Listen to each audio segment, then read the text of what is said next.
ప్రియులారా, బాగున్నారా? దేవుని వాక్యాన్ని క్రమంగా చదువుచున్నారా? ప్రార్థించుచున్నారా? నేటి ధ్యాన వాక్యము 27వ కీర్తన 5వ వచనం. ఆపత్కాలమున ఆయన తన పర్ణశాలలో నన్ను దాచును. తన గుడారపు మాటున నన్ను దాచును.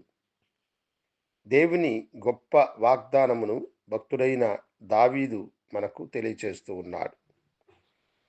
ఆపద కలిగినప్పుడు దేవుడు తన పర్ణశాలలో నన్ను దాచును, తన గుడారపు మాటున నన్ను దాచును అని అంటూ ఉన్నాడు. ఈ లోకంలో మనుషులమైన మనకు ఎన్నో ఆపదలు కలుగుతూ ఉంటాయి. ఏ వైపు నుండి ఎలాంటి ఆపద మనకు సంభవిస్తుందో చెప్పలేం. ఆపదలు వచ్చు మార్గము మనకు తెలియదు. ఏ దిశ నుండి ఎలా ఆపద మనుషులను కమ్ముకుంటుందో మనము చెప్పలేం. అయితే దేవుడు తన బిడ్డలైన మన పట్ల తన కృపను, తన దయా హస్తమును చాపి ఆపదలన్నిటిలో నుండి మనలను కాపాడుతూ ఉన్నాడు. దానినే భక్తుడైన దావీదు ఇక్కడ చెబుతూ ఉన్నారు. నాకు ఆపద కలిగినప్పుడు దేవుడు తన పర్ణశాలలో నన్ను దాచును. తన గుడారపు మాటున నన్ను దాచును. దేవుని పర్ణశాలను సమీపించగలిగిన ధైర్యము ఎవరికున్నది? ఏ ఆపద ఆ పర్ణశాలలో ప్రవేశించగలదు?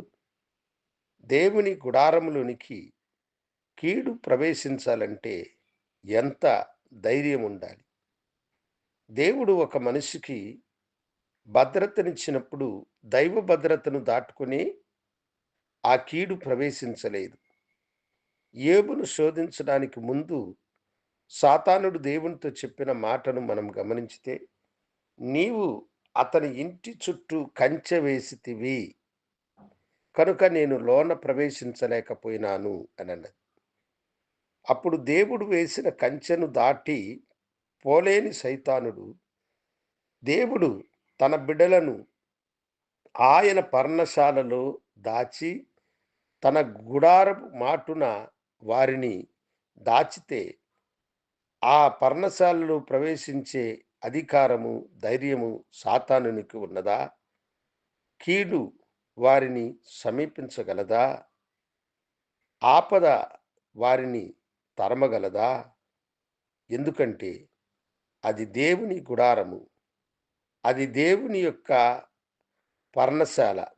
ఆ పర్ణశాలలో ప్రవేశించే ధైర్యము, దమ్ము ఎవరికీ లేదు. ఎలాంటి పిశాచి శక్తులకు లేదు.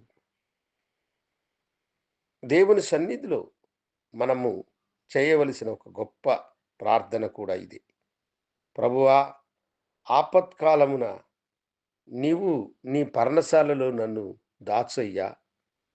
నీ గుడారములో నన్ను దాచిపెట్టుమయ్యా అని మనము ప్రభుని అడిగినప్పుడు ఎలాంటి కీడు అపాయమైనను సరే దేవుని యొక్క పర్ణశాలను ప్రవేశించే అధికారము వాటికి లేదు. అవును దేవుని బిడ్డలారా. గొప్ప దేవుడు మనకు తోడుగా, మనకు నీడగా, మనకు అండగా, ఆదరణగా ఉండి మనలను కాచి కాపాడి మనలను రక్షించువాడు. ఏ ఆపద ఈ భూమిలో సంభవించిన, సంహారపు వ్యాధులు ఈ ప్రపంచంలోనికి ప్రవేశించిన, భూకంపాలు సంభవించిన, మెట్టలు తత్తరిల్లిన, భూమి అదిరిన, ఏ ఆపద రాకుండా దేవుడు తన పర్ణశాలలో మిమ్మలను దాచి తన గుడారపు మాటున మిమ్మలను ఆయన కాపాడునుగాక. గొప్ప దేవుని యొక్క హస్తము ఎల్లప్పుడూ మీకు తోడుగా ఉండునట్లు నేను ప్రార్థిస్తూ ఉన్నాను. గరుడా, నీకు వందనాలు.